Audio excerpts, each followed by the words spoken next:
But if you find something that you're passionate about, I find that typically the person, when they hit the roadblock or the obstacle, or they're having a hard time getting the sales, they're more likely to stick with it and push through because they actually care about the product, they care about the service, they care about the people they're serving, they care about the outcome that it provides. Yeah. And so they commit to it.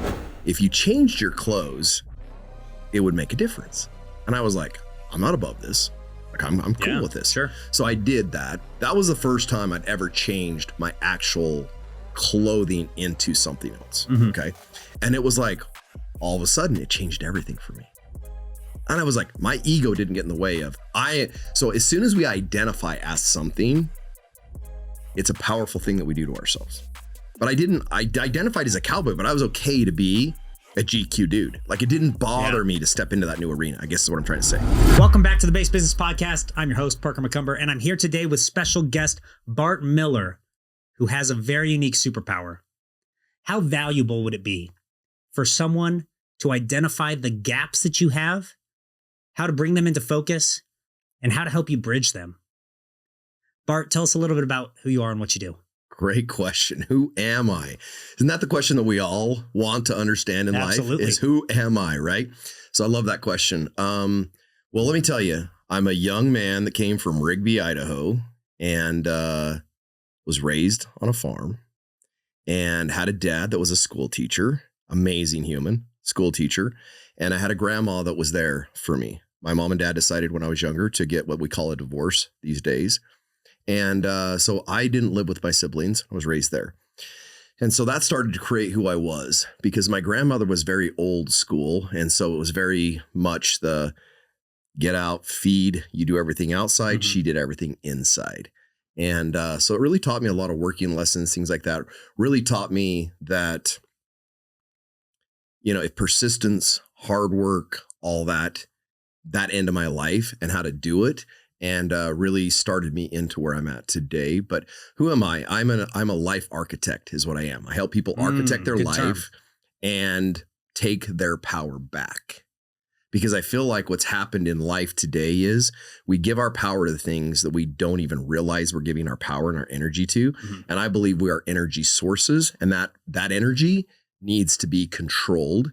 So I help people take their power back, architect their life by design, and then go out to the world. That's who I am. Very cool. So I'm interested, life architect as a term is not one that I've heard before. Okay. What kind of interested you maybe in that path, or what brought you to that position where you would say that that's what you do? Love that. Because that's not a title somebody has. I mean, that you hear about. Yeah. So I want you, as the listener, I want you to think about yourself right now.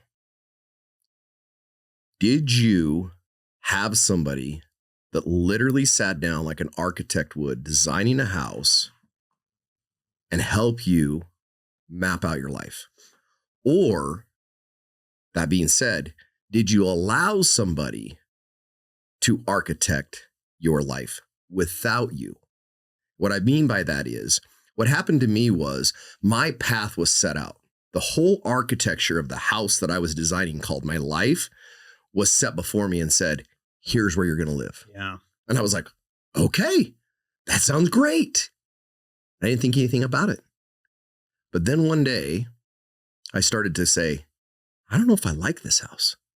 I don't like where the bathroom is. I don't like this, which I'm talking about the traits inside of me. Sure. Or this or that, right? And so all of a sudden I thought, why can't I design my own house? And it was one of those moments that literally just was like, whoa, maybe I can. Yeah. So I started to really pay attention to, what have I designed? What do I really want? Not what does somebody want for me, but what do I really want? And that was the day that I started saying, no, I can do this and I can design this myself. And I started to really look into me and design the life that I wanted. And let me tell you, as soon as I started it, Parker, I unlocked other humans to be like, that's not possible. What are you thinking? Why would you do this? And I was like, what? You should be happy for me. Like, I'm doing what I want to do. I'm becoming me. But man, I got a lot of resistance. So the moment was when I was a young man like I said, starting out, I was raised on a ranch. And during that, I started buying cows. I was told how to do systems, how to do this, how to do that. And I didn't love them. So I started to figure out, no, I'm in charge. Yeah. I can do this. Very cool. And small town, small ranch, right? Yeah. I actually, when I visited you a couple weeks ago, reminded me a lot of, Lehigh 20 years ago when I was growing up out here. Yeah. Kind of was a blast of the past. So I'm curious, you said you ran into a lot of resistance. Yeah. And you had to unlock people maybe in the process there. I think there's a common theme that when somebody sees something in you that maybe they can't understand or that they're afraid of for themselves, you'll run into, like you said, resistance, where they push back against you, even though what you're doing has absolutely nothing to do with them. Yep. Is that kind of what you were experiencing, what you were just talking about? So if you don't mind, I'm going to reframe it. Please. But yes. So what I found is exactly what you're saying, that people would see in me and be like, whoa, what the heck? They wanted to change me. Mm-hmm. So I want you to think of this analogy, right? So let's say that we went out to dinner tonight. We go to an Italian restaurant and all of a sudden I get that you said Italian. Did I say that wrong? No, it's funny because that's how I say it. Oh, thank goodness. But I know probably suppose it would be different. Yeah, the Italian. I get it from Inglourious Bastards, the movie. Sorry. Yeah, I speak the third most Italian. Buongiorno. All right. So anyway, let's say we went to the restaurant. Let me claim it that way. For all you listeners, sorry about that. So anyway, I get a piece of spaghetti right here on my face, right? So I go in the bathroom and I see the piece of spaghetti on my face. Yeah. So I reach up in the mirror and I start to try to scratch it off because I can see it. Mm-hmm. So I just work right on the external to try to get it off, but it doesn't go anywhere. And I'm getting more angry because everything on the external I'm trying to get off, but it ain't working. As soon as I realize it doesn't matter what anybody else thinks or what they do, I'm the one that has to reach up on me and fix me and take the spaghetti off. Yeah. Then I'm in charge. I couldn't change anybody on the outside. At the beginning of it, it was like, no, I'm going to prove to you. But then I had to realize, no, I had to prove to me that no matter what resistance I was getting, I was safe and I was okay. And that I was doing this for me. It didn't matter what the other environment was. They either had to go with it or they didn't have to go with it. And that was a big moment in my life because I really wanted to fix everybody else to see that I was safe, that I was okay, including my parents, including my family. But then I just realized, nope, the spaghetti has to come off with me. And then if they see it, great. If they don't, no big deal. So is that kind of process of transformation what drove you maybe more into entrepreneurship? Where as you worked on yourself, you were like, okay, I can help other people now? Yeah. So I think it transformed me into every aspect of my life of looking to say the problem isn't somebody else. The problem is me. And I'll give you an analogy of this that, was a big moment for me. And that was, if those of you guys who know Joe Polish, big shout out to you, Joe. Joe Polish put out a product called Piranha Marketing. Okay. Now, this was later in my career. I found this product and I started to consume it. And Joe had a story in there that just for some reason in my mind just took me where I needed to be. And Joe was like, he was in the carpet cleaning business, if you know Joe's background. And he was cleaning carpets and he just hated it. It was just like miserable for him in entrepreneurship. And so he decided that he wanted to get into real estate because he was like, that's where the big money's at. I want to be in real estate. So he gets a friend of his that knew the biggest real estate guy in the community and asked him if he could meet him. He said, absolutely. So they went jet skiing. They're out jet skiing. And it'd be like you and I, Parker. We're out there and I'm like, you know what I'm up to. You're like, oh, Bart wants to get into internet marketing, right? You could just tell. It's like that thing. Yeah. So this guy kind of knew. He's like, so finally Joe's like, hey, I really, he's like, I know you want to get into real estate, but do you mind if I ask you a question? Now, this is the profound thing if you're an entrepreneur out there. He said, is there anybody in your space that is making the amount of money that you want to make? First and foremost. And he said, Joe goes, I looked straight in the eyes. I go, yeah. He goes, then change into real estate ain't going to fix it. The potential for earning was already there. He just had to elevate. It's not what you're in. It's you. Yeah.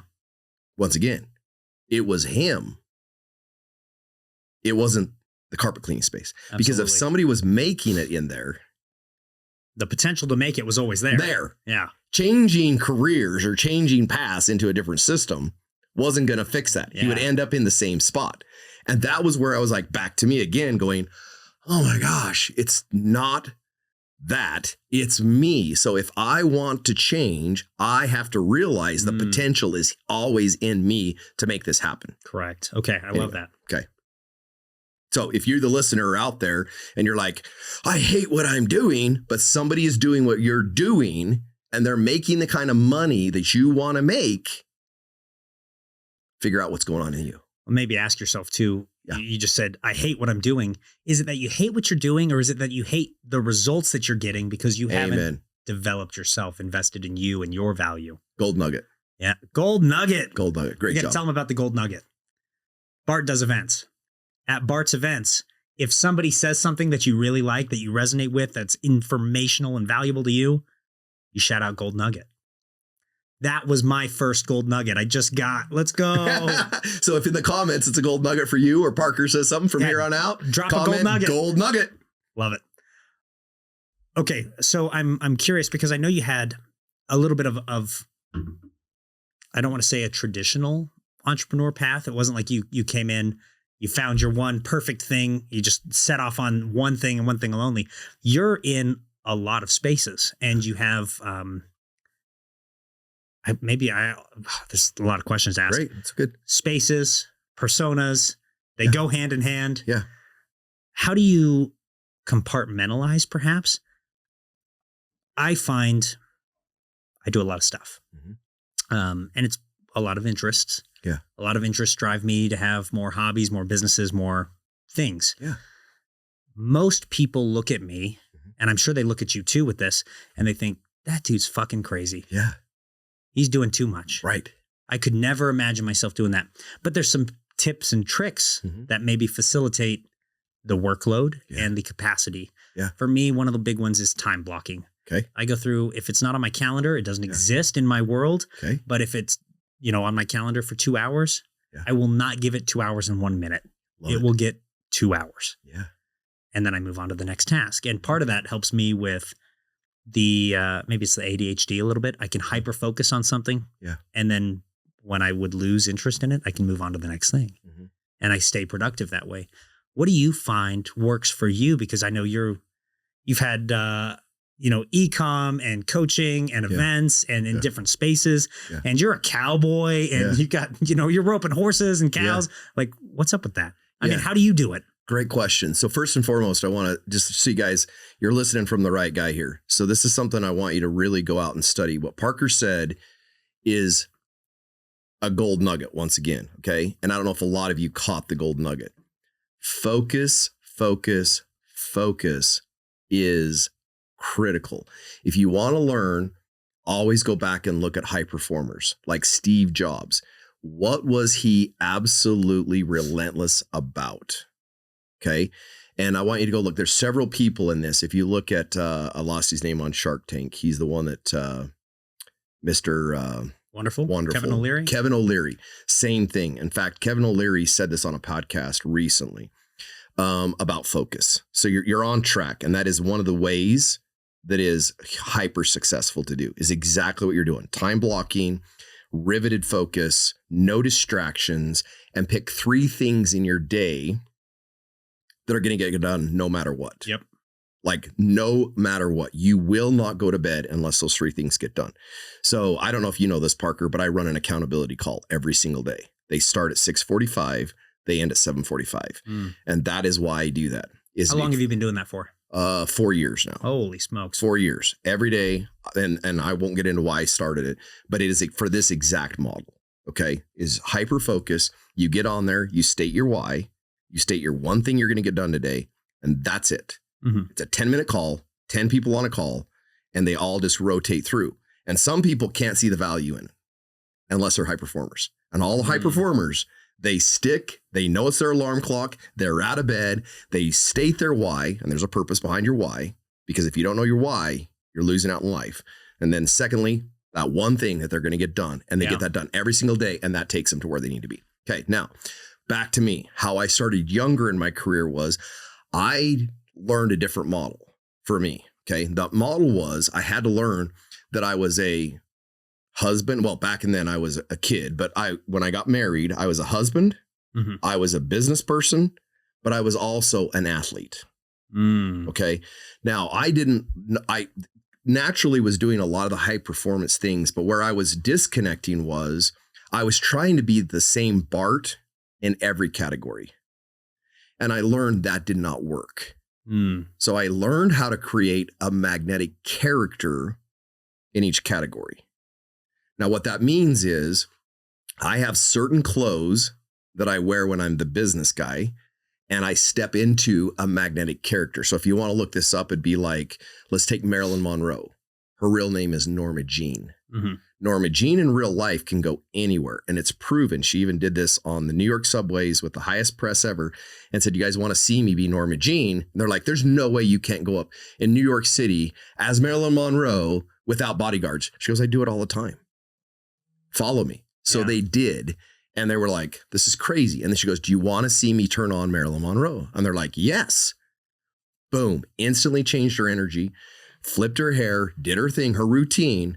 And then bam, she had 10,000 people around her instantly. Okay. Now we don't believe that lives inside of us, but I learned that at a younger age and started to use that superpower to step away from being husband into being entrepreneur, into being the rodeo guy or the cyclist or whatever I chose, and then went all in on what that person had to be, just like an actor would when they took an acting role. And when I did that, it changed everything in my career, and it allowed me to stay in those superpowers and come home and live a life that I love today. So I did a little different, but that's how I did it.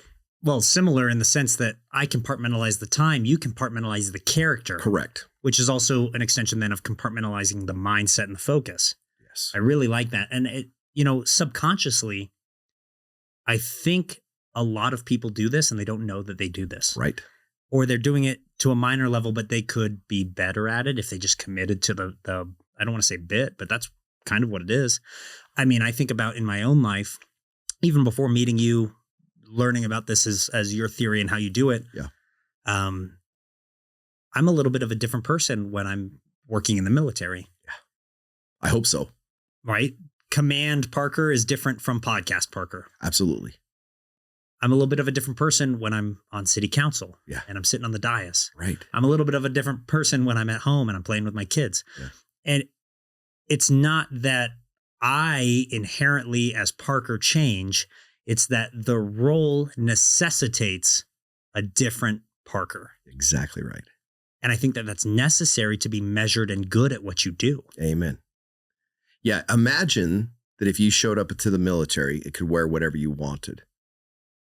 Yeah. How would that affect everybody there?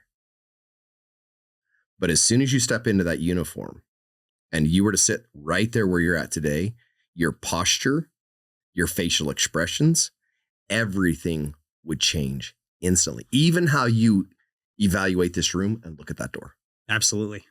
Would change just because of the uniform. And I prove this. And this is an interesting thing, Parker. You ready for something that was mind blowing to me? Give us that gold nugget. Gold nugget. So imagine that a cop walked in the door right now and told us that this place was on fire. What would we do? We would get our butts up and get out of here. Okay. Now imagine that he walked in flip-flops, tank top, and looked just radical and walked in and said, hey, there's a fire in here. Would be like, hey, maybe get up and look around. Are you sure? Yeah. Or, are you joshing with us or what's going on? Right. Yeah. Same cop, even with the same badge, different uniform, would change the way we saw him. Now, the authority that comes that we give respect to that uniform, this is what I want you to catch here, is really critical. Because what if the cop walked in here, but he was a fake cop and did the exact same thing? How would we react? I mean, we'd probably get up and run out. Same way. Yeah. So the uniform Curious. Brings the power, not just the position. And it's interesting because we, obviously we don't want fake cops, you know what I'm saying? But when somebody dresses up that way, they instantly, through their clothing, change the dynamics of interaction.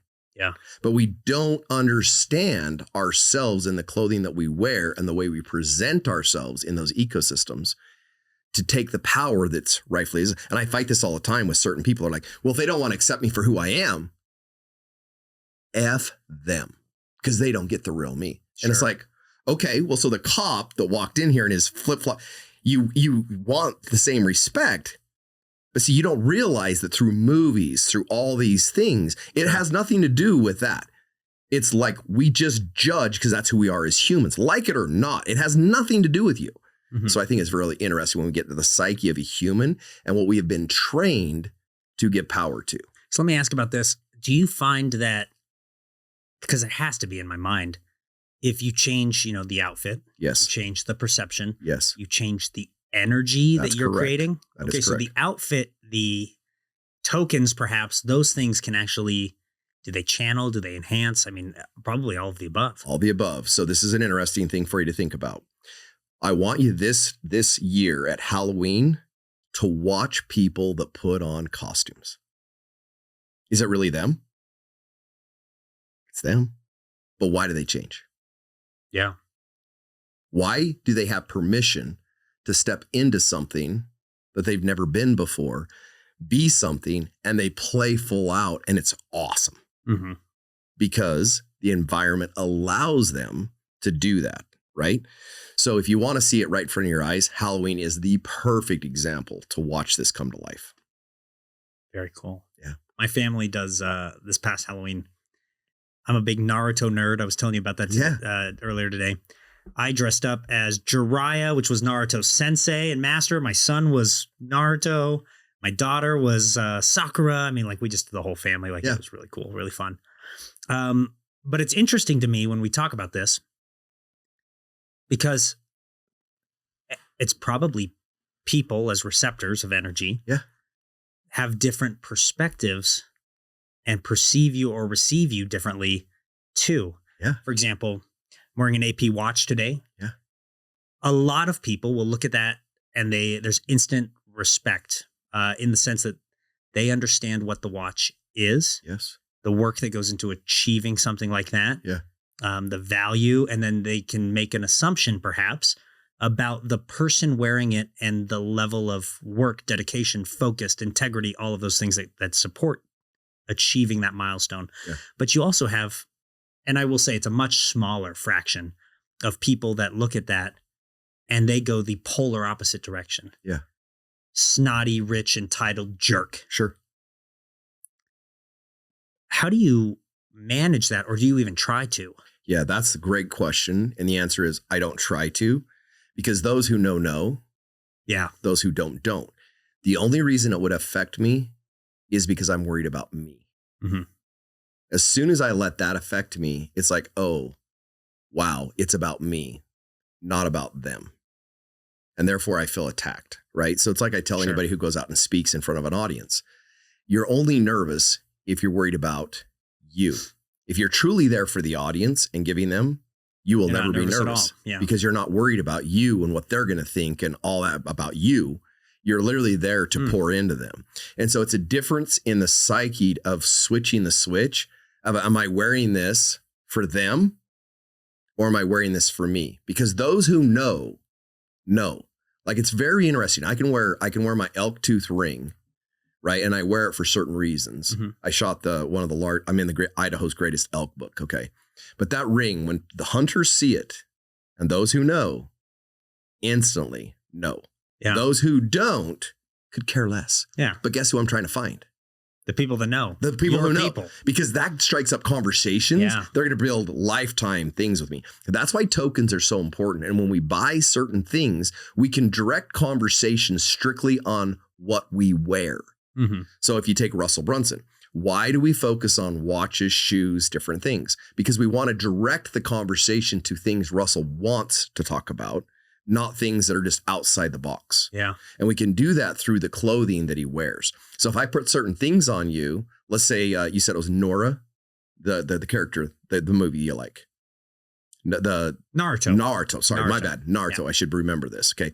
So let's take Naruto. If there was certain items that you had on, I guarantee you, if you were wearing it, somebody on this podcast would notice it and make a comment about it. And they instantly, you would be like, ooh, I want to nerd out with this person. Yeah. Does that make sense? Well, and the watch will do the same thing. I have a red cloud hidden in every room. Yeah. Some people have commented on it. They see it in content that I do. I'll take you up to my home office later.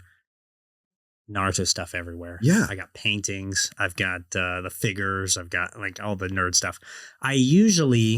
Today is actually a rare occasion. Yeah. I usually am wearing some kind of Naruto piece of. Are you? Either jewelry or socks or cool. Just something. But I'm not right now. It's kind of odd, peculiar, not intentional. Yeah, just stuff I nerd out on. So secret, you kind of just alluded to. Bart, you're also Russell Brunson's stylist. I am. How did you get into being a stylist? Or it must have been the offshoot then of managing these magnetic characters. Is that accurate? So you want the short version really quick? I want the powerful version. Okay. Okay, you guys, I don't share this story. That's probably the third time I've ever shared this story publicly. Okay. So I was a cowboy and I was raised in a little town called Rigby, Idaho. Let's go Trojans. Okay. And I moved when I was my junior year. My mother wanted me to come and live with her in Brigham City, Utah. So I moved to Brigham City, Utah. And when I got there, they weren't all farmers. Mm-hmm. So it was all of a sudden, not that I was being judged. I didn't see it that way, but the kids didn't look at me the same. I mean, I was raised in Wranglers and a Wrangler shirt and a cowboy hat. A little bit of an outsider now. I was like, yeah. And I knew that, but I didn't know that. And I was like, whoa, that's different. So about, I would say week 3, and guys, you may relate to this, but this beautiful girl was sitting in front of me. And I thought, she was like, dang, she's cute, right? So start going back and forth with her. We start dating. And she was into horses, which kind of made the connection, stuff like that. But long story, to speed this story up, she noticed what I was doing. And she said, hey, look, if you changed your clothes, it would make a difference. And I was like, I'm not above this. Like, I'm cool with this. Sure. So I did that. And it gets further into the story, but that was the first time I'd ever changed my actual clothing into something else. Mm-hmm. Okay. And it was like, all of a sudden it changed everything for me. And I was like, my ego didn't get in the way of so as soon as we identify as something, it's a powerful thing that we do to ourselves. But I identified as a cowboy, but I was okay to be a GQ dude. Like, it didn't bother me to step into that new arena, I guess is what I'm trying to say. So anyway, I did that. That went further. I was very, and I'm not going to get into poor, pitiful me, but I was very poor. I had no money. This young lady was very wealthy, and her mom was really amazing. Mm-hmm. And her mother came to me one day, and some of you, this may offend you, may not. I just want you to know she did this with the best of intentions. But she sat down with me just like we're here, right, Parker? And she goes, hey, look, you're dating my daughter, and she wants to take you to a family event. And my parents and my husband's parents are going to be here. And I was like, okay, what does that mean? She goes, well, do you mind if we help you with some dress? And I was like, no, I would love that. And she's like, not that you dress bad. And I mean, she was like backpedaling like crazy, right? Because she felt so bad. And I'm like, no, I want to learn this. And she's like, okay, great. So they took me back in the day. Nordstrom's was different than it is today by far. I mean, they were all commissioned. And if you want to read about Nordstrom's, amazing company back in the day. Not that they're not today, but like really cool. So we went to Nordstrom's. She had me trying on stuff, doing all these things. And I looked down at one of the price tags, Parker, and I literally was like, tears almost come to my eyes. I'm like, there is no way I can afford this. I was just devastated. So I was like, oh my gosh, what am I going to do? I'm trying things on. But in the back of my mind, I'm thinking, what am I going to do when this all comes to this? Because it's just not going to happen. I can't dress or do these things. So long story short, we gather stuff up. She goes, what do you like? And I'm like, well, I love all this. And she goes, awesome. I go, and I won't say her name on here, but I'm like, I just can't afford this. And she goes, nobody asked you to. It's okay. I was like, okay, thanks. I'm like, but I'm so sorry I can't go to the family event. And she's like, no, we got you. Take care of it. Mm-hmm. And so anyway, they ended up buying all those clothes for me. Crazy experience. And then she started to teach me. She goes, now you see that watch right there? This teaches you old money. This is what this brand's legacy is about. This is why people recognize this. Yeah. This is why people see this and recognize this. And she taught me fashion. She was amazing at it. She like literally could show me old money, new money, why people bought this, how you saw all these things. And she would go to dinners and she would let me profile people. And she was really cool. Into psychology. And she'd say, okay, profile that individual and tell me where you think they're at. And I'd be like, okay, well, they're wearing this, they're doing that. Da, da, da, da. She's like, really good. Now, where would you put them in this ecosystem? And I would start to do that. And that's what started me into learning about brands, what a brand stood for, how they were creating cultures and all these different things around their brands, why Tiffany's did what they did and all these things. And that blew my mind, but it just lit a fire that lived inside of me like no other. So then he said, he meant cultures, but he didn't mean cultures. Cults. So that led me into, we ended up, I think you know this, but we own the largest online makeup school. Mm-hmm. And our makeup artist is huge into style, which I can spend lots of time into, but I'm not going to. That even drove me further into that ecosystem while he was dressing high performance people all the time. So I would go on these things. I would help him out. Well, that led to a lot of friends. Like, let's say you and I chat and you're like, hey, Bart, let's go shopping. I'd be like, yeah, let's go. I didn't care. Like, it was just fun for me. So I was doing all this all the time. Well, we were at a meeting. Russell looked at me one day and said, do you realize how many people Googled you when you walked in the room? I'm like, no. So he did a show of hands of how many people actually looked me up by how I dressed before they ever spoke to me. It was fascinating. Very interesting. And I was like, that is cool, right? So that drove my ego. Let me be clear. I was like, that's awesome. He goes, I want you to dress me. And what would it cost?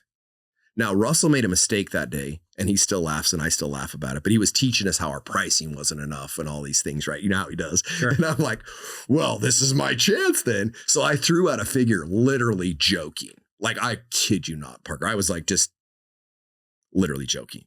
And he looks at his assistant and says, wire him the money. And I was like, I guess what? I'm Russell's stylist now. Exactly. And then what changed in me was dramatic though. Right on. This was crazy though. It all of a sudden me into a panic attack.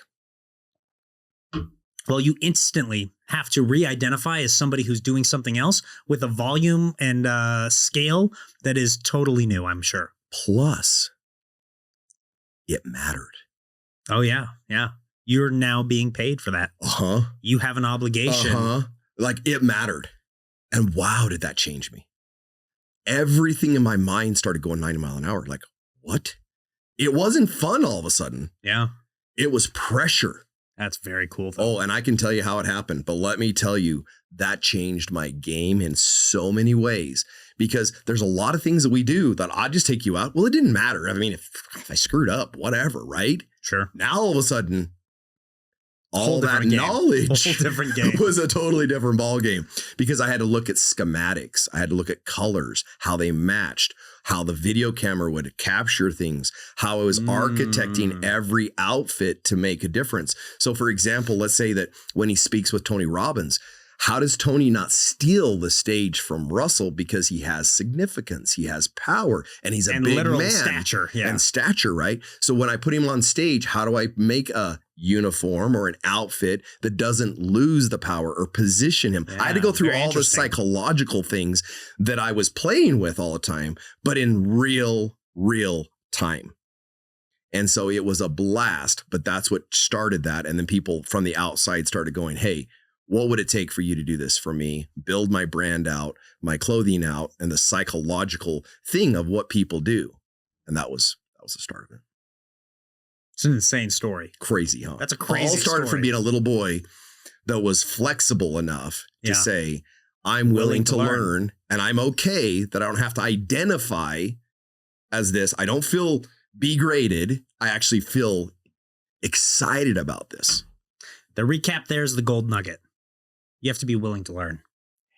And get excited about the process of it because there's going to be pain and transformation and you have to take both. Yeah. Now, I don't want to jump into another vein because this has been really cool. Awesome. But there's a lot that I want to maybe touch on and cover and hear about. for the first time this year, I was able to attend I Do Epic Live with you, your event. Man, it's one, I told you, it's been on my radar for years. Yeah. Wasn't ever able to make it just because military obligations. I'm in the National Guard still, and we do our annual trainings and different times. Just prevented us from ever really connecting outside of Russell's inner circle. But the event was awesome. Thank you. The novelty of the event is, I think, what's really awesome, because it's an experience that people will never get outside of there. Yeah. Not just the room, but the way everything's kind of cultivated and was put together. Yeah. Like, we're staying on a campground, and I'll admit, we're glamping. We're glamping 1000%. By design. You maybe don't have to, but I want to. Yeah. Wife loved it. We're staying in a little log cabin. Really cute, really fun. Awesome people. So the people are a great experience. But then we go off site. We're in a literal arena.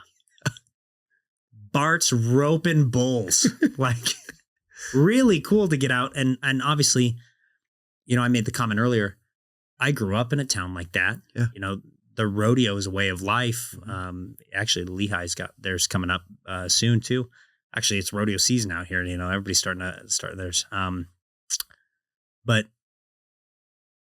it was a throwback for me in that sense.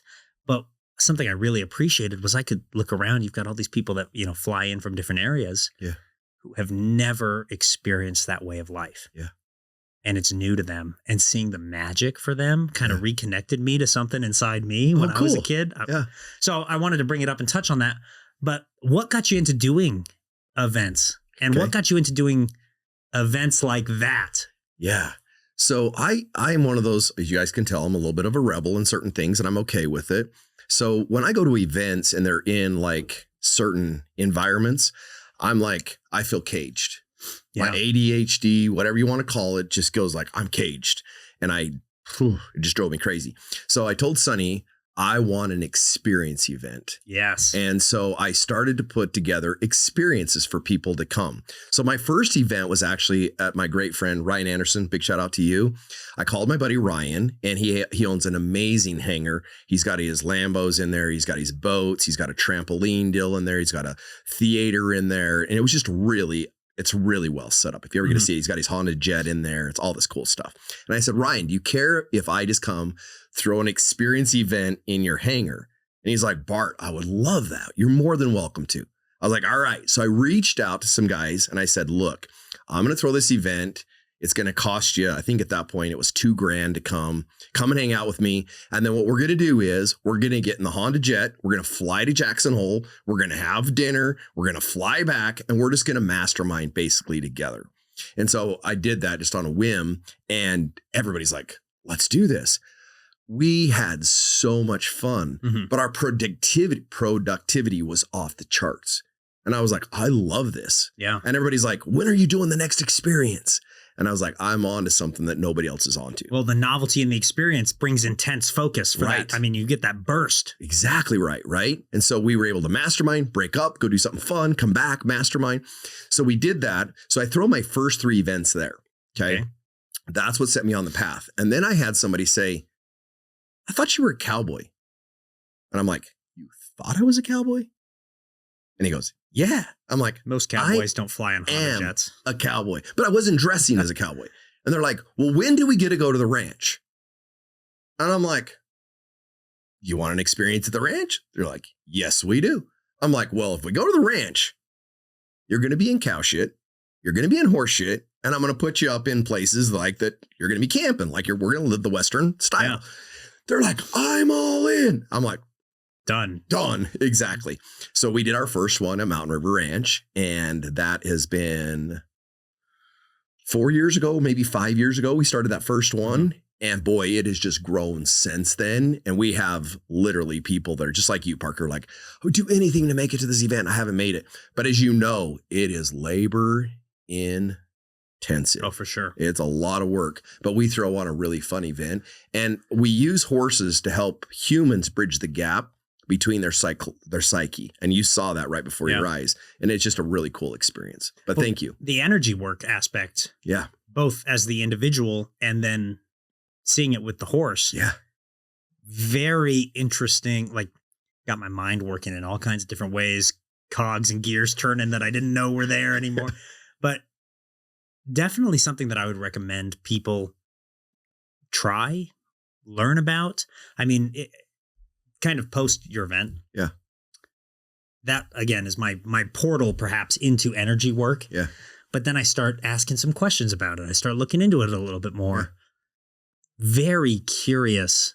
I mean, I told you the other day, like now I got my charts getting done and I'm learning about human design theory, and I'm just take what serves you, obviously, and, you know, disregard the rest. But there's a lot more out there than most people will ever be exposed to. And it's because they get on their fixed path in their fixed job with their fixed worldview. Yep. And they're not willing to maybe see what else is out there, what they can learn from. Yeah. I think it goes back to your previous story. You want to learn. Yeah. The learning is necessary to get to the transformation. Maybe there's some pain involved with challenging your current worldviews, but it's necessary for the growth. Yeah. So I'd recommend it. Identity. Do you mind if I ask your audience a question? Please. Okay. So I'm going to throw this out there. If you're listening to this right now, I would like you to comment below if Parker and I put on an experience event. You could come here, hang out with Parker, do all the fun things that you've seen Parker do. Would you come to that experience? Now, if you don't have money, don't say yes. Okay. If you've got the money to actually invest in yourself and take this seriously, comment below. Parker and I can throw an experience event for you guys, and Parker will help me do it, and we'll do it together, and we will crush your guys' world. But if you're serious, only if you're serious, big, make a comment. Sexy event. It'll be fun. Like, we will have fun, and we will expand your consciousness and your businesses at the same time. Gosh, I want to do so much cool stuff. Dude, we're going to do some cool stuff. We want you to come along with us. You guys, honestly, it'll be so much fun. Love you guys. Tell me about Code 1111.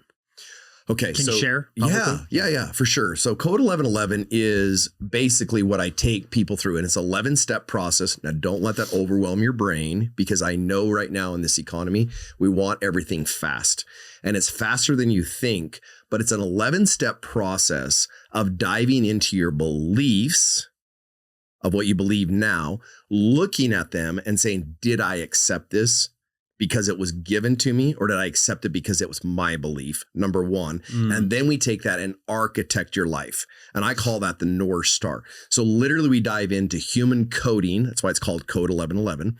We dive into your code, look at your code, see if the code that's in there has viruses. If it does, we take those out and rewrite your code so that you can be the ultimate human that you want to be. What's the process if somebody is interested in that? I mean, what does it look like for them to come to you and maybe go through this? Oh, wow. Thank you. If you did want to do that, I would go to code1111.app, and I would take the North Star assessment first. And there's a whole survey, basically what it is. And it's an assessment, and that'll give you a good idea of where you're at. And then if you want to go further with that, just on that sheet, fill it out, and we can help you. Well, I'll jump on a call, something like that with you, and we'll help you look at what the program is. Now, I'm curious, is there somebody who's a good fit for that versus somebody who's not? Yeah, that's a great question. You're not a good fit if you're not willing to see yourself. You're not a good fit if you're not willing to be coachable. You're not a good fit if you're going to sit in there and try to fight the system. It's not about that. And you're not a good fit if you think I'm going to solve your problem. Yeah. Okay. You're a great fit if you're tired of losing all your energy, you're fatigued, your nervous system's on fire. If you're trying to grow and you feel like you're always hitting the same limit, you're like, why do I get here and I always have this happen to me? I come right back down and I run the cycle. But I want to learn, and I know it's in my coding. I'm willing to look inside of me, not like the spaghetti. Yeah. I'm going to wipe it off my face, not try to scratch it off my wife, my business partner, everybody else, the bee in the mirror. I'm not going to try to fix the external. I'm going to work on me. If you're ready for that, then this program is the ideal fit for you. So you said something interesting, both in the not ready and the ready, or the not a good fit category, is people being willing to look at themselves. Amen. I talk a lot about the leadership aspect, largely in the lens of self-development. I think it's crucial for you to become the best version of yourself. You have to start to master that. But one of the biggest obstacles I see for a lot of people is they get really uncomfortable when they look at themselves. Amen. It's easier to point a finger, to cast blame, or be a victim, for lack of a better term. And I absolutely hate the victim mentality.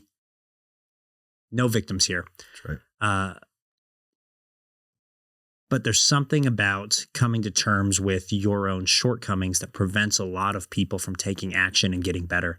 What do you see is working for helping people actually look at themselves, and then not only look at themselves, but see themselves for who they are so that they can make necessary improvements? Love that. So the number one thing that I find is they have to understand, number one, that they don't have a problem. Okay. We're not trying to fix. I say the word fix, but I'm not trying to fix you. I'm literally trying to show you your code. Now, what do I mean by that? If you don't understand that the external world has been writing your code, it's hard to fix it because you don't know that there's anything that could be fixed that could make it better, if that makes sense. So I literally use Darren Brown as my example, and I have people go watch The Heist. If you haven't watched that, Darren Brown, shout out to you, my man. I want to meet you one day. But what he does is teaches in this how fast he can basically, it's not manipulate, but basically rewrite your code and have you do something that you would never imagine you would ever do. And it's called brainwashing, and it happens all the time. So once you understand that you can be brainwashed, then you understand that a lot of your beliefs and things that you're struggling with really aren't yours. They're been embedded in you. Yes. So then you can take responsibility and say, I want to rewrite my code. So number one is I have to bridge the gap, or as Russell would say, the domino I have to knock over for somebody is you've probably been brainwashed in some way, shape, or form. That's okay. Forgive yourself. Mm-hmm. I was too. Still not perfect to this day. Let's be clear, right? Sure. But if you can understand that and start to look at these things and not judge yourself or judge the world, just be okay at looking at these things, then we can make huge progress really, really quick. Definitely. So I just shed light on that. Okay. Very interesting stuff. I'm the brainwashing aspect has kind of captivated me for a second. Yeah. Most people think of brainwashing as like this CIA op, they're tying you down, playing the numbers on the TV. Yep. The reality is it's just so commonplace and prevalent in society now, where you're beat over the head and fed information over and over and over again until you accept it. Yep. But that doesn't make it true. That's right. And if you look at what's interesting, Parker, I'm going to tell you a little hidden secret. That's been my career. Why? Because my job, right, as a marketer or as an entrepreneur is to get you to believe something to take action. Sure. Would you agree with that? Right? As a marketer, sure. As a marketer, right? So my job is to get in your psyche and say, my thing is better than XYZ. Therefore, you should give me your money for it. Okay. Mm-hmm. So what we're doing is it's a form of brainwashing. We hope that we're doing it integrally because we really believe in it, but it is a form of brainwashing. And that's how cultures are built, is because when you get a group of people that can believe a certain way, they will do all sorts of things regardless. Right. And so if you want to build a culture, then you've got to understand brainwashing is a critical part of building that. That's why Nike spends a fortune on it. That's why Adidas spends a fortune on it. That's why Tiffany spends a fortune on branding. Nobody thinks about it like that, but that's what it is. That's what it is. That's why, you can go back and look at the studies on smoking and how they wanted to get women to smoke and what they did, and how they wanted to get people behind certain wars and what they did. And you can get behind certain colors of clothes and how they changed it and why they did that. It all comes back to the same thing in the psyche. But we as humans, every average day, we don't realize what's happening to us. Mm-hmm. And therefore we just take it for granted. Then all of a sudden you have a wake up moment and you go, no. I have power and I can architect my life by design, and I can understand when this is happening. Therefore I'm going to pay attention to this. Okay. We've talked about you a little bit. Yeah. We've talked about the business a little bit. Yeah. Let's talk about strategy a little bit. Okay. There are at least 50 listeners that I know about that are solopreneurs, new entrepreneurs, awesome, trying to get off the ground. Okay. In your opinion, yes, what's working the best? Yeah. What do they need to stay away from? Okay. You want me to give them the real juice? Yeah, give them the real juice. Okay. So tough squeeze. So I'm Pulp and all. Yeah, here we go. Here we go. Okay. So number one thing that I find in solopreneurship, and I find with most young entrepreneurs that I start with, is they don't have one key item that they can sell. Mm-hmm. And they don't. So what they want to do is they get one key thing, it starts off, and then they want to add multiple SKUs, right? Or they want to add some other program, or they want to do this. My key to success with everybody I work back is I go back to, if you don't have one item, literally one SKU that can sell and start to make money for you, and that no upsells, no nothing, prove that the market wants that one thing, you're already dead. Okay. So you've got to get one item that, you know, if you run Facebook ads, Google ads, I don't care what you do, you go knock doors, people will buy that consistently, and that will give you revenue. Can we dive into this real quick together? Please. Okay. E-com backgrounds. Yep. You've got one, I've got one. Yeah. I talk about 3 different e-com models, and 2 of them I tell people to stay away from. So I want to get your take on this, but let me just dive in. The first is what you just described. They get a couple products, they start launching a bunch of SKUs. So maybe you have a Shopify store. There's 100 SKUs on there. You're not selling anything. That's right. And they're not all necessarily connected, but people think, oh, I'm going to start a home goods store. Then you've got your blanket and your chair and your radio and your clock. And it's nothing. It's not a working model. So don't do it. Then you get people, not going to name names, but you're going to know them, that do stuff like they go sell a product, and then the solution when somebody buys that product is offer them more of the same product. Right. It's a bad model, because if I go buy something, I don't want to buy necessarily more of it, right? If I buy, for example, like a gun magnet, you know, mount a gun under my desk or on my wall or whatever. Why would I want to buy 15 more? Right. I just want what I want. I want the one that I need, or the 2 that I need, or the 4 that I need. So I think that's a bad model.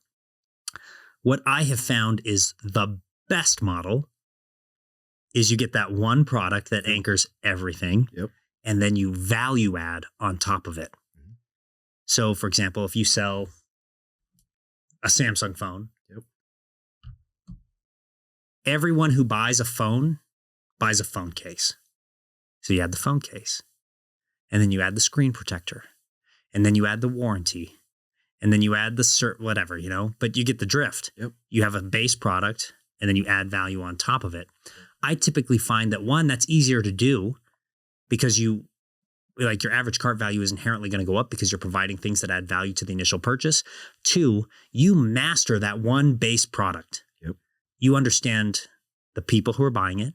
You understand the messaging that converts and that talks to them and that engages with them and that convinces them to take action. And then you understand the service behind it and the fulfillment, all to a way higher level than you would ever get if you just got 100 SKUs in a Shopify store. Amen. Yeah, I totally agree. So a lot of people ask me how to do the $10 million funnel, right? And that's what they want. They want that big trophy, right? To say they did it. And I'll tell you through exactly how I did it. So I started with a product called a camper leveler. Okay. And it leveled trailers out. That's what it was. Now, when I started, there was margin in it. Okay. And if you guys don't know what margin is, it's profit. So there was enough margin that I could run ads and make this thing work. It got to the point where, Parker, literally, I was making $1 per camper leveler. Now, I was still making $1. So don't underestimate what $1 will do for you. And that's what I'm trying to tell you. Understand what I'm trying to bridge the gap here. So as soon as I got to $1, I was still happy. I would run that all day long because I was making $1. That was profit.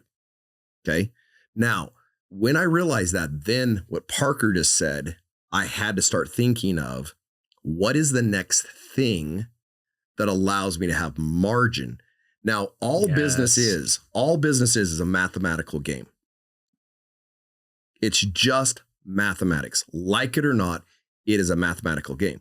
So if Parker and I were sitting there and Parker goes, Bart, we're making $1, which means every 1,000 that we sell, we're making $1,000. Pretty simple math. That's clear. It's not bad cash. Would you agree with that? Sure. Okay. So then I go, well, what's the next problem? Is what you're saying. Yep. Okay. The next problem that I found was they couldn't like manage these things. So I needed a bag for it. Okay. So I decided, now this is the secret sauce. I didn't go buy 1,000 bags. I went to Amazon. I said to myself, this is the perfect bag. I ordered it. I put it in there, shot a video with it. Then I thought, before I ever start, I will just order these off of Amazon if somebody buys one for me. I'll put it as my upsell, but I'll literally just ship it to them off Amazon. Now, I hate to say this. E-com arbitrage. Yeah, exactly. So I went and got the bag, put it on there, did the video. I put the bag as an upsell of $35. Okay. Now I was buying them off of Amazon. Sorry if you bought one of these for $5. Okay. So that gave me $30 if anybody took it. Mm-hmm. But I didn't know if it was going to work or not work, but I didn't have anything to risk. And now when you sell those, you make $31. Exactly. And I had no risk because what was I doing? I was just, as soon as they bought, I would go on Amazon, I would buy it, ship it to them. So they would get 2 different packages from me, one from Amazon, one from me. But it proved the model that it worked without me trying to go out and leverage myself. Yeah. As soon as I knew it was working and the math was mathing, then instantly I ordered a bunch of those. And then I said, what's the next problem? Well, the next problem that I found was, okay, people, when they're buying these camper levelers, are buying a new RV. They're not usually using it on an older RV. Sure. So they don't know how to tow or pull an RV. So I'm like, why don't I build a mini course on how to back a trailer and pull a trailer? Sure. And I'll sell that for $500.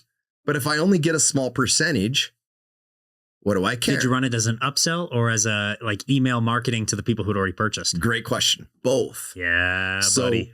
I didn't want to miss the opportunity of, you buy the bag. I knew they took the upsell. What was my next upsell? Mm-hmm. The course, right? Now, do the math with me here, but I only had 5% take the course at $500. Okay. Now you don't know my total volume of how many I was selling to really figure that out. But all of a sudden, out of 5% of people who were coming through my funnel, they were buying, I was making $1. So I wasn't going backwards regardless. Then we were having at that point in time, a 70% take the bag. Okay. So there was 30, right? And then we were having 5% take 500. That's right. Now, all of a sudden, all those guys back here running that camper leveler that were still, they were getting tired of making $1 because they didn't think that was enough. I was starting to take all their traffic because I could spend way more, plus be making what I needed to in the middle. So I just did it one step at a time. Very methodical, but I first and foremost got the camper leveler to where I was the source. In fact, I even own the URL, camperleveler.com. Go team. To this day. Okay. Because I figured that out. So what I'm saying is, don't complicate it. Make it simple. Now, the biggest mistake I see in e-commerce or even in info products is, once we have something that's working, we get ADHD and we go, what else can I build? Next thing. Instead of driving that one thing to where we need it to be. Couple thoughts. Great. We're giving them the blueprint right now. I'm going to tell you how I built on that. Okay. Thank you. And then I get to learn something cool today. I mean, maybe. I do. And then I know it. God, that derailed me. Sorry. What did you just say? What did you just say? So you're gonna walk through the process. No, of blueprint? before that, you were saying something, and then I started talking. But what did you say before I started talking? Courses. Nah, I can't remember. Oh, Maybe I'm I'll sorry, remember in a Parker. minute. I shouldn't have derailed him with my happiness. So, I love the happiness. The cameras were a really good example. That was what I was going to share, I think. For example, you sell the camera. Yep. But nobody ever just needs the camera. Right. You need the battery packs. Yep. And the chargers. And some of that maybe comes with it. But like we've got these fancy battery packs on the cameras right now. Yep. They're plugged into the wall. Yep. Accessory for somebody who's filming for a long term. That's right. You might need the tripods. You probably need, I think it's called the XLR thing on top, but that does the sound across all the different cameras and syncs everything up. And it's just interesting how a singular product is what can be the anchor, can drive the value, can bring people in. Yep.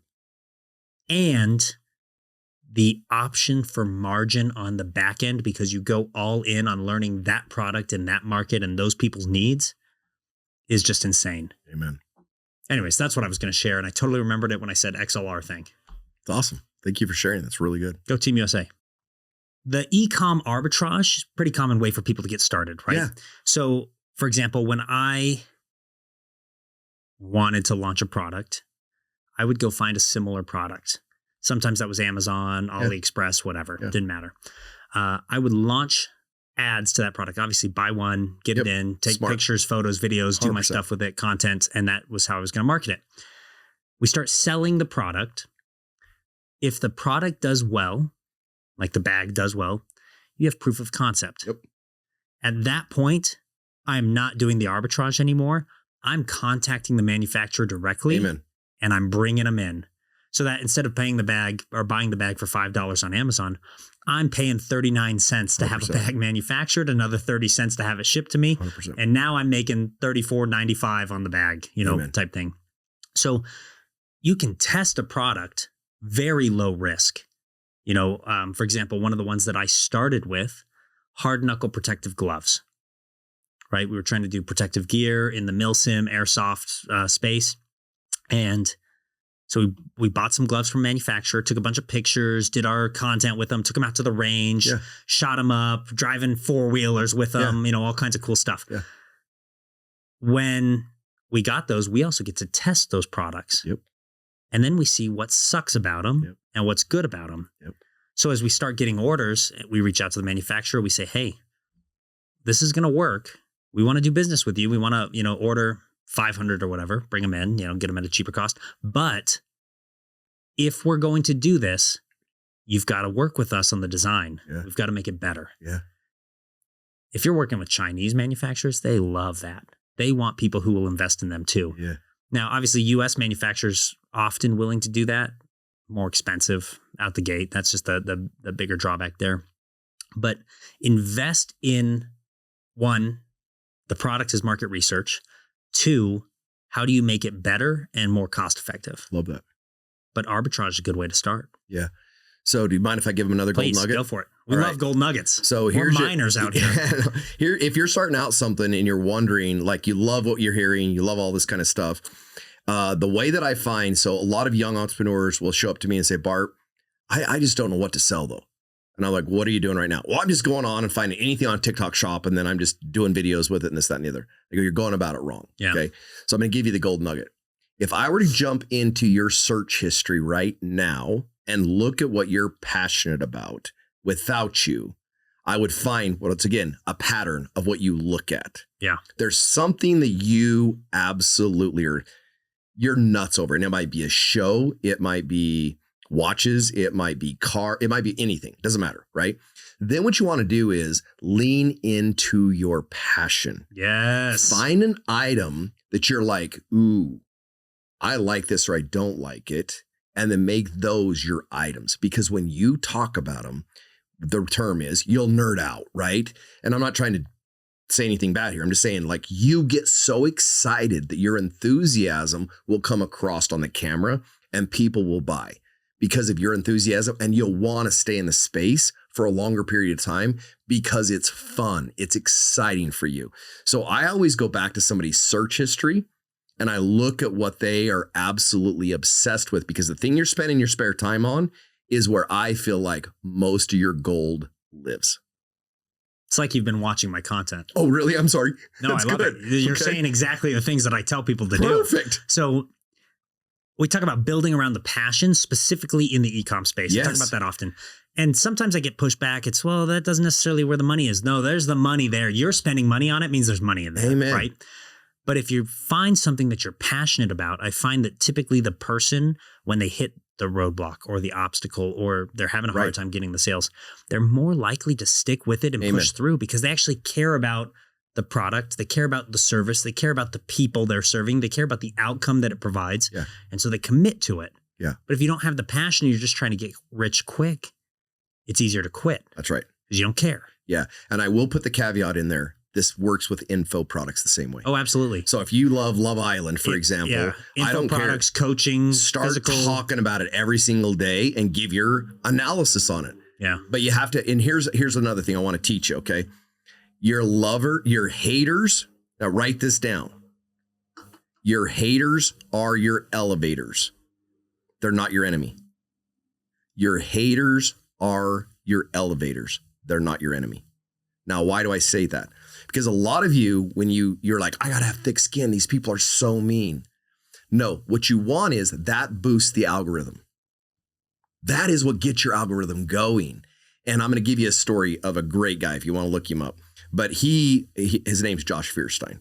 Josh was the one that realized at Starbucks, for example, they couldn't say Merry Christmas. Drove him crazy. Just absolutely made him so angry. He noticed this, so he knew when he drove through Starbucks, though, they had to write his name on the cup. So when he got to the thing, he filmed all this. So when they ask him, what's your name? He goes, Merry Christmas. They go, no, what's your name? He goes, Merry Christmas. They're like, okay. So when they got there and they handed him his cup, guess what they had to say? Merry Christmas. Thank you, Merry Christmas. Well, that went viral like that. Because he saw his passion, his excitement. And then all of a sudden he started getting, so he grew to be ginormous. Mm-hmm. I mean, he was the one that got kicked off. Trump got him back on, got kicked off again. This guy knows how to make viral content. But he had a bunch of viewers. I'm going to give you one more example so you realize what I'm talking about here. They made a shirt with him and it was a turkey and they had knives sticking in with him inside the turkey. Okay. It was graphic. It was horrible, but they made it and they were like, they were just trying to put it out there. Right. Yeah. So he took that photo, took his marketing guy and said, I want you to build a page on this and run traffic to this and sell these shirts. Unbeknown to the guy who put that out there. Right. Mm-hmm. He does this. As soon as it got to $200,000 they'd made off this shirt, off of his haters, he went back on and said, hey, thanks you guys. I made $200,000 off of your shirt. And now I'm donating this to Trump. Guess what that did? Made them all go crazy again. And it blew him up even bigger. So his whole statement is make your haters your elevators and they'll make you billions of dollars. But most of you are so scared of your haters that you will never let them elevate you into where you need to be. So have fun with it. Nobody's going to love you. Not everybody's going to love you. That's okay. But don't let it get to you. Just have fun with it. I believe that there are recurring themes in life and they pop up when you need to learn a lesson. Yesterday, I'm on a coaching call with one of my clients and we're talking about social media content. Yeah. She's a little bit afraid of the haters. Right. But she had recently read in one of Grant Cardone's books, the concept of, okay, you got one hater, get 100. Yeah. Because your haters become your elevators. That's right. They'll see your social. But I'm like, that's so funny that came up for me yesterday. Now it's coming up again today. Obviously, I need to internalize this lesson. Leverage the haters. I got to show you my hats. Have you seen those? I have not. I can't wait. They're in the closet. I don't want to get up because I don't want the camera to lose me. But I took, when I ran my October event. Yeah. Great event. Go look at the reviews for that event, people. Absolutely. Your events are amazing. They're amazing. They're so educational and so informative and fun. Let's go. But I'm trying to run ads to it, get people invited. Yeah. And on Instagram, there was a handful of people. They would just snipe my ads and they would like little stupid attacks, right? One of them's like, calls me just another coach. So what do I do? I go get a bright red hat, bold white letters, just another coach. And I start wearing it on my ads. And then somebody comments on there, this guy, he's in Utah. He's a Mormon scammer. Oh, okay. Big red hat, white letters, Mormon scammer shows up. Love it. So now I got this collection of hats that are all just the insults that people try to hit me with. Yeah. and I just wear them. Put them in my content. It's great. That's awesome. Awesome visual hook. Yeah. Fun story. So the Mormon scammer hat, that's the most popular one by far. People buy that hat now. Yeah. That Mormon scammer hat sold me like 30 books just a couple of weeks ago. Isn't that awesome though? So you're using the haters. I set it out on a table at a book signing event that I was doing. So good. And people that would just otherwise would have passed me by. What's the Mormon scammer hat? Are you scamming Mormons, or are you a Mormon who scams other people? Start the conversation. So it does. They could buy a book. Totally. I'm like, holy smokes, I just sold like 30 books because I had this Mormon scammer hat. Hey, so shout out to the guy who's been trying to bully me on Instagram. Thanks for the cash, bro. Amen. Exactly how to look at it. It makes it fun, right? Yeah. Life is supposed to be about being fun. Chapter 5 in my book. You haven't got there yet, have you? Yes, I think I did read. Oh, okay. I think, well. Chapter 5, if it's not fun, I'm going home. Yeah, I totally read that. Okay. Totally read that. Yes. There was so many good gold nuggets in the book. As all your viewers, gold nuggets, I'm getting them. Have they bought your book? I know some of you have, but more of you should. It is my story of life and leadership and how you can achieve success. Let's go. Get that book today. It's the lessons I learned in the military and business over the last 15 years. Not only that, it supports the podcast. So go out there, help us out. Yeah. I'm the only person sponsoring this podcast. So please help me not be broke. That's right. Let's go. Well, okay. We've talked a little bit about you, the business, the strategy. You've given a ton of value to the listeners. Is there anything that I can do for you and your audience? Interesting. I think being you, is the biggest thing. And I think if there's one thing that I'd put out there for everybody is, please just be yourself. Quit trying to be somebody that you're not. Just be real, be authentic, and be you. And I think that was the thing I loved about you, Parker, the most, is when you saw me, you didn't put me into an identity. You looked at who I was. Well, man, I'll tell you, it's hard to put you into an identity, by the way. But you understand what I'm saying. One day you see the $1 billion cowboy and the next day you see Gucci Bart. Right. And that's what I'm saying, though. Absolutely. You didn't trap me. You allowed to see me. And what I'm asking your audience and for my audience and what you can do for me is just be you. Be the fun guy. And if it ain't fun, don't do it. That's right. Just keep doing what you're doing would make me happier than I could possibly be. And your audience the same way. Like, put a ton of gold nuggets in here.